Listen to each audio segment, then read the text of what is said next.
جمعية الدعوة والإرشاد وتوعية الجاليات بحفر الباطن الدعوة للجميع. السلام عليكم ورحمة الله وبركاته. الحمد لله رب العالمين والصلاة والسلام على أشرف الأنبياء والمرسلين وعلى آله وأصحابه أجمعين، أما بعد. قال الله تعالى في قرآنه الكريم: أعوذ بالله من الشيطان الرجيم، بسم الله الرحمن الرحيم. يا أيها الذين آمنوا اصبروا وصابروا ورابطوا واتقوا الله لعلكم تفلحون. அளவற்ற அருளாளனும் நிகரற்ற அன்புடையவனுமாகிய அல்லாஹுவின் திருநாமத்தை கூறி இன்றைய இந்த பதிவை ஆரம்பம் செய்கின்றேன். இன்றைய இந்த பதிவினுடைய தலைப்பு பொறுமை என்ற தலைப்பு தெரிவு செய்யப்பட்டிருக்கிறது. கண்ணியமானவர்களே, பொறுமை என்பது ஒவ்வொரு மனிதனிடம் இருக்க வேண்டிய ஒரு பிரதான ஒரு அம்சமாக இருக்கின்றன. எனவே யார் பொறுமையாக இருக்கின்றானோ அவனுக்கு அல்லாஹுடைய உதவி கிடைக்கும். அது மாத்திரமல்ல, பொறுமை உள்ளவனுக்கு சுவனம் கிடைக்கும்.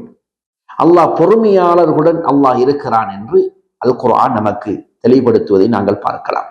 எனவே பொறுமை சம்பந்தமாக அல் குர்ஆனிலே பல இடங்களிலே அல்லாஹு தஆலா குறிப்பிடுவதை நாங்கள் பார்க்கலாம். இந்த அடிப்படையிலே பொறுமையை போதிப்பது என்பது ஒரு இலகுவான ஒரு விடயம். ஆனால் அதனை நடைமுறையிலே கடைபிடித்து காட்டுவதுதான் ஒரு கஷ்டமான ஒரு விடயம். இந்த அடிப்படையிலே நபிகள் நாயகம் ஸல்லல்லாஹு அலைஹி வஸல்லம் அவர்கள் பொறுமையின் பொக்கிஷமாக வாழ்ந்து காட்டியிருக்கிறார்கள். நபி அவர்களுடைய வாழ்க்கை வரலாறுகளை எடுத்து பார்க்கின்ற போது எமக்கு தெரிய வருகிறது, நபி அவர்கள் எவ்வளவு சிரமப்பட்டிருக்கிறார்கள், எவ்வளவு துன்பங்களை அனுபவித்திருக்கிறார்கள், எவ்வளவு கஷ்டங்களை நபி அவர்கள் அனுபவித்திருக்கிறார்கள். கண்ணியமானவர்களே, நபி அவர்கள் பொறுமையை கடைபிடித்தார்கள். பொறுமையை கடைபிடித்த காரணத்தினால் அல்லாஹு தஆலா அவர்களை உயர்த்தினார். அது மாத்திரமல்ல, சஹாபாக்களுடைய வரலாறுகளை எடுத்து பாருங்கள். சஹாபாக்கள் இஸ்லாத்தை ஏற்றுக்கொள்கிறார்கள், துன்புறுத்தப்படுகிறார்கள், வேதனைக்கு உட்படுத்தப்படுகிறார்கள், சுடு மணலிலே போடப்பட்டார்கள். என்றாலும் அவர்கள் பொறுமையாக இருந்தார்கள். சகோதரர்களே, பொறுமையாக இருந்த காரணத்தினால் அல்லாஹு தஆலா அவர்களை உயர்த்தினான். பிலால் ரலியல்லாஹு அன்ஹு அவருடைய வாழ்க்கை வரலாறுகளை பாருங்கள். இஸ்லாத்தை ஏற்றுக்கொண்ட காரணத்தினால் எவ்வளவு கஷ்டங்களை அனுபவித்திருக்கிறார்கள், எவ்வளவு துன்பங்களை அனுபவித்திருக்கிறார்கள். அவர்கள் பொறுமையாக இருந்த காரணத்தினால் அல்லாஹ் அவர்களை உயர்த்துகிறார். அதான் சொல்லக்கூடிய, வாங்கு சொல்லக்கூடிய வாய்ப்பை அல்லாஹ் அவர்களுக்கு கொடுக்கிறார். கண்ணியமான சகோதரர்களே, இது எதனால்? பொறுமையாக இருந்த காரணத்தினால். எனவேதான் அல்லாஹு தஆலா அல் குர்ஆனிலே நபி ஸல்லல்லாஹு அலைஹி வஸல்லம் அவர்களை விழித்து பொறுமையை அல்லாஹ் போதிக்கிறார். வஸ்பிர், நபியே பொறுமையுடன் இருப்பீராக, நபியே நீங்கள் பொறுமையோடு இருப்பீராக.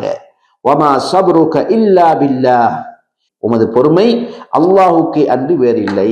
வலா தஹ்ஸன் அலைஹிம், அவர்களுக்காக நீர் கவலை கொள்ள வேண்டாம். வலா தகு ஃபீ ضيقٍ மிம்மா யம்குரூன், அது மாத்திரமல்ல சகோதரர்களே, அவர்கள் சூழ்ச்சி செய்வதன் காரணமாக நீர் மன நெருக்கடிக்குள்ளாக வேண்டாம் என்று நபி ஸல்லல்லாஹு அலைஹி வஸல்லம் அவர்களை பொறுமையை கடைபிடிக்க வேண்டும் என்று குறிப்பிடுகிறார். இந்த வசனம் சூரத்துன் நஹல் 127வது வசனத்திலே அல்லாஹு தஆலா குறிப்பிடுகிறார். கண்ணியத்துக்குரிய சகோதரர்களே, அடுத்ததாக அல்லாஹு தஆலா மோமின்களை விழித்து பொறுமையாக இருங்கள் என்று சூரத்து ஆல இம்ரான் 200வது வசனத்திலே குறிப்பிடுகிறார். யா அய்யுஹல்லதீன ஆமனூ இஸ்பிரு வஸாபிரு வராபிது வத்தகுல்லாஹ லஅல்லகும் துஃப்லிஹூன். நம்பிக்கை கொண்டவரே, ஈமான் கொண்டவர்களே, நீங்கள் பொறுமையாக இருங்கள். யா அய்யுஹல்லதீன ஆமனூ, ஈமான் கொண்டவர்களே, இஸ்பிரு, நீங்கள் பொறுமையாக இருங்கள். அது மாத்திரமல்ல, வஸாபிரு, சகிப்பு தன்மையை கடைபிடியுங்கள், சகிப்பு தன்மையை கடைபிடியுங்கள். வராபிது, இன்னும் உறுதியாக இருங்கள். வத்தகுல்லாஹ லஅல்லகும் துஃப்லிஹூன், நீங்கள் வெற்றி பெறும் பொருட்டு அல்லாஹுவை அஞ்சிக் கொள்ளுங்கள் என்று அல்லாஹு தஆலா இந்த வசனத்திலே குறிப்பிடுகிறார். கண்ணியமான சகோதரர்களே, எனவே இந்த வசனம் எதை குறிப்பிடுகிறது? மோமின்களே, நீங்கள் பொறுமையாக இருங்கள், சகிப்பு தன்மையோடு இருங்கள், உறுதியாக இருங்கள். நிச்சயமாக நீங்கள் வெற்றி பெறும் பொருட்டு அல்லாஹுவை அஞ்சிக் கொள்ளுங்கள் என்று அல்லாஹு தஆலா இந்த வசனத்திலே குறிப்பிடுகிறார். கண்ணியமான சகோதரர்களே, அது மாத்திரமல்ல, இன்னும் ஒரு வசனத்திலே அல்லாஹ் குறிப்பிடுகின்ற போது, யார் பொறுமையை கடைபிடிக்கின்றார்களோ அவர்களுக்கு அல்லாஹ் பரிசாக சுவர்க்கத்தையும் பட்டாடையையும் பரிசாக வழங்குகிறார். அல் குர்ஆன் குறிப்பிடுகிறது, வஜஸாஹும் பிமா ஸபரு ஜன்னதன் வஹரீரா. மேலும் அவர்கள் பொறுமையாக இருந்த காரணத்தினால் அவர்களுக்கு சுவர்க்கத்தையும் பட்டாடையையும் அல்லாஹ் அவர்களுக்கு கூலியாக வழங்குவான் என்று அல்லாஹ் இந்த வசனத்திலே குறிப்பிடுகிறார். எனவே கண்ணியத்துக்குரிய சகோதரர்களே, மேற்கூறப்பட்ட குர்ஆனுடைய வசனங்கள் அனைத்தும் எமக்கு எதனை உணர்த்துகிறது என்றால், யார் பொறுமையை கடைபிடிக்கிறார்களோ அல்லாஹு தஆலா அவர்களுக்கு சுவர்க்கத்தையும் பட்டாடையையும் பரிசாக வழங்குவான் என்று அல்லாஹு தஆலா இறுதியாக குறிப்பிடுகிறார். எனவே கண்ணியத்துக்குரிய சகோதரர்களே, எனவே நாம் நிச்சயமாக ஒவ்வொருவர்களும் பொறுமையை கடைபிடிக்க வேண்டும். பொறுமை என்பது 3 வகையாக இருக்கிறது. பொறுமை என்பது 3 வகை. அதில் முதலாவது, அல்லாஹுக்கு கட்டுப்படுவதிலே பொறுமையை கடைபிடிக்க வேண்டும். அல்லாஹுக்கு கட்டுப்படுகின்ற விடயத்திலே பொறுமையை கடைபிடிக்க வேண்டும். இரண்டாவது அம்சம், தடுக்கப்பட்டவற்றை தவிர்ந்து கொள்வதில் பொறுமை காக்க வேண்டும். மூன்றாவது, தனக்கு ஏற்படும் சோதனைகள், இழப்புகள் என்பனவற்றை பொறுத்து கொள்ளல் வேண்டும். எனவே கண்ணியத்துக்குரிய சகோதரர்களே, எனவே இந்த 3 வகைகளில் முதலாவது வகையை பார்க்கின்ற போது, அல்லாஹுக்கு கட்டுப்படுவதிலே பொறுமையை கடைபிடித்தல் என்றால், அல்லாஹுவின் ஏவல்களை செயல்படுத்துகின்ற போது பல கஷ்டங்களை சந்திக்க நேரிடும். எனவே அவற்றை சகித்து கொண்டு பொறுமையாக இருக்க வேண்டும். அடுத்தது, இரண்டாவது, தடுக்கப்பட்டவற்றை தவிர்ந்து கொள்வதிலே பொறுமை காட்பது என்றால், அல்லாஹ் தடுத்தவற்றை விட்டும் நாம் ஒதுங்கி வாழ்வதும் அது பொறுமையாகத்தான் இருக்கிறது. எனவே ஷைத்தான் எங்களை என்ன செய்வான்? தவறின்பால் அழைப்பான், தவறு செய்யும்படி எங்களை ஏவுவான். எனவே அந்த தவறை செய்யாமல் நாம் எம்மை பாதுகாத்துக் கொள்வது, பொறுமையை கடைபிடிப்பது, அந்த பாவத்தின் பால் நெருங்காமல் நாம் பொறுமையாக அல்லாஹுடைய அச்சத்தோடு நாம் இருக்கின்ற போது எங்களுக்கு நன்மை கூலி கிடைக்கும். அந்த பாவத்தை விட்டும் தவிர்ந்து கொள்கிறோம், அல்லாஹ் அதற்கும் கூலியை வழங்குகிறான். மனோ இச்சைகளின் பால் நாம் சென்று விடக்கூடாது. எங்களுடைய மனோ இச்சை இருக்கிறது, அது எங்களை பாவம் செய்ய தூண்டும். எனவே இந்த கட்டத்தில் நாம் அல்லாஹுடைய பயம் எங்களுடைய உள்ளத்தில் வர வேண்டும். அல்லாஹ் என்னை பார்த்து கொண்டிருக்கிறான், அல்லாஹ் என்னை உற்று நோக்கி கொண்டிருக்கிறான், நான் செய்யக்கூடிய அந்த தவறை அல்லாஹ் பார்த்து கொண்டிருக்கிறான் என்று அல்லாஹுடைய அச்சம் அந்த மனிதனுக்கு ஏற்படுகின்ற போது அந்த மனிதன் அந்த தவறை செய்யாமல் அவன் தவிர்ந்து கொள்வான். கண்ணியமான சகோதரர்களே, இதுதான் தடுக்கப்பட்டவற்றை தவிர்ந்து கொள்வதிலே பொறுமை காட்பது என்பது. எனவே அல்லாஹு தஆலா இதற்கும் கூலியை வழங்குகிறார். மூன்றாவது அம்சம், தனக்கு ஏற்படும் சோதனைகள், இழப்புகள் என்பனவற்றை பொறுத்து கொள்ளல் வேண்டும்.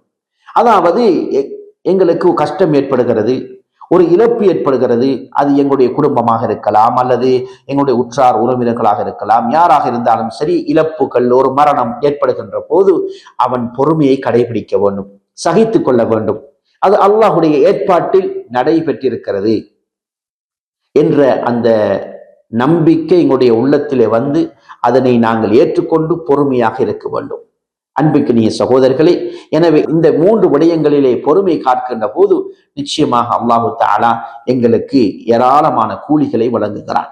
அதாவது சோதனைகள், இழப்புகளிலே இன்னும் ஒரு வகை இருக்கிறது. அதுதான் அடுத்த மனிதர்களால் எமக்கு ஏற்படுத்தப்படும் இழப்புகள், கஷ்டங்கள். இவற்றை மனம் இலகுவாக மன்னிப்பதில்லை. இவற்றை மனம் இலகுவாக இது செய்ய மாட்டாது, மன்னிக்க மாட்டாது. இதற்கு பழி தீர்க்க வேண்டும் என்று மனம் வெறி கொள்ளும். எனவே சகோதரர்களே, இவற்றை மன்னிப்பதுதான் உயர்ந்த உள்ளத்திற்கான அடையாளமாக இருக்கிறது. நபி ஸல்லல்லாஹு அலைஹி வஸல்லம் அவர்கள் இவ்வாறுதான் வாழ்ந்து காட்டியிருக்கிறார்கள். நபி அவர்கள் இதில் உயர்ந்த நிலையிலே இருந்திருக்கிறார்கள்.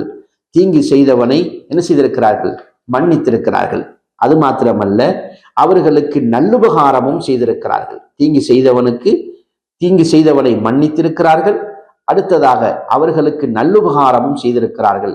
எனவே இது உயர்ந்த பண்பாக இருந்து கொண்டிருக்கிறது. கண்ணியத்துக்குரிய இஸ்லாமிய சகோதரர்களே, எனவே எங்களுக்கு ஏதாவது கஷ்டங்கள் பிரச்சனைகள் ஏற்படுகின்ற போது நாங்கள் நிச்சயமாக பொறுமையை கடைபிடிக்க வேண்டும்.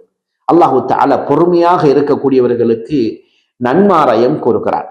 அல் குர்ஆன் குறிப்பிடுகிறது, வலனபுலுவன்னகும் பிஷைஇம் மினல் ஹௌஃபி வல் ஜூ' வ நக்ஸிம் மினல் அம்வாலி வல் அன்ஃபுஸ் வஸ்ஸமராத் வபஷ்ஷிரிஸ் ஸாபிரீன்.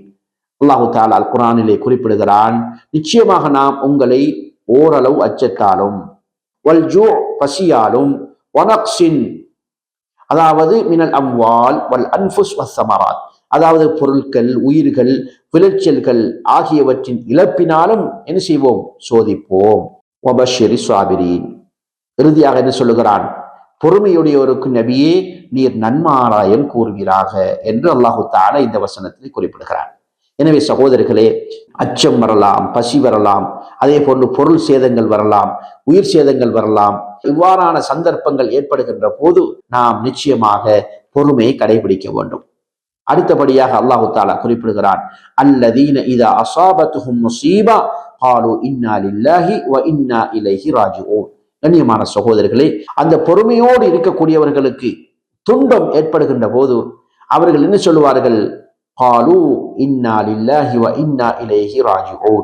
நிச்சயமாக நாம் அல்லாஹ்வுக்கே உரியவர்கள், நிச்சயமாக நாம் அல்லாஹ்வுக்கே உரியவர்கள், நிச்சயமாக நாம் அவனிடமே திரும்பி செல்வோம் என்று கூறுவார்கள். இதுதான் ஒரு முஃமினுடைய தன்மையாக இருந்து கொண்டிருக்கிறது. எனவேதான் அன்புக்கினிய சகோதரர்களே, இதனால் தான் கூறினார்கள், முஃமினுடைய நிலை குறித்து ஆச்சரியப்படுகிறேன். நபி ஸல்லல்லாஹு அலைஹி வஸல்லம் அவர்கள் கூறினார்கள், அஜபன் லி அம்ரில் முஃமின், அதாவது மோமினின் நிலை குறித்து ஆச்சரியப்படுகிறேன். இன்ன அம்ரஹு குல்லஹு கைர், அவனுடைய எல்லா செயல்களும் அவனுக்கு நன்மை தரும். வலைஸ ஸாலிக லி அஹதின் இல்லா லில் முஃமின், அதாவது இது நம்பிக்கையாளர் அல்லாத வேறு எவருக்கும் அது கிடைக்காது. கண்ணியத்துக்குரிய சகோதரர்களே, அந்த மோமினான மனிதர் என்ன செய்வார்? இன் அஸாபத்துஹு ஸர்ரா ஷக்கர, அவனுக்கு மகிழ்ச்சி ஏற்பட்டால் அவன் அல்லாஹுக்கு நன்றி செலுத்துகிறான். ஃபகான கைரன் லஹு, அது அவனுக்கு நன்மையாக அமைந்து விடுகிறது. வைன் அஸாபத்துஹு ضرா, அவனுக்கு துன்பம் ஏற்பட்டால் சபர, அவன் பொறுமையாக இருக்கின்றான். ஃபகான கைரன் லஹு, அது அவனுக்கு நன்மையாக அமைந்து விடுகிறது என்று அல்லாஹ்வுடைய தூதர் ஸல்லல்லாஹு அலைஹி வஸல்லம் அவர்கள் கூறினார்கள். எனவே முஃமினான ஒருவன் அவனுக்கு கஷ்டம் வந்தாலும் சரி அல்லது சந்தோஷம் ஏற்பட்டாலும் சரி, எல்லா சந்தர்ப்பங்களிலே பொறுமையை கடைபிடிக்க கூடியவனாக இருக்க வேண்டும். பொறுமையாக இருக்கக்கூடியவர்களுக்கு அல்லாஹ்வுடைய உதவி கிடைக்கும். அது மாத்திரமல்ல, அல்லாஹ் சுவர்க்கத்தையும் அல்லாஹ் வழங்குவதாக வாக்களிக்கின்றான். எனவே நாம் இந்த உலகத்திலே வாழ்கின்ற போது பல கஷ்டங்கள், பிரச்சனைகள், துன்பங்கள் ஏற்படலாம். எனவே அனைத்து விடயங்களிலும் நாங்கள் பொறுமையை கடைபிடித்து உண்மையான ஒரு விசுவாசியாக அல்லாஹ்வுடைய கட்டளைகளை, நபி ஸல்லல்லாஹு அலைஹி வஸல்லம் அவர்களுடைய வாழ்க்கை வழிமுறைகளை சரியான முறையிலே பின்பற்றி அல்லாஹ்வுடைய அன்பை பெற்று மேலான அந்த சுவனபதியை பெற்றுக்கொள்வதற்கு அல்லாஹ் நம் அனைவர்களுக்கும் அருள் செய்வானாக. வஸ்ஸலாமு அலைக்கும் வரஹ்மத்துல்லாஹி வபரகாத்துஹு.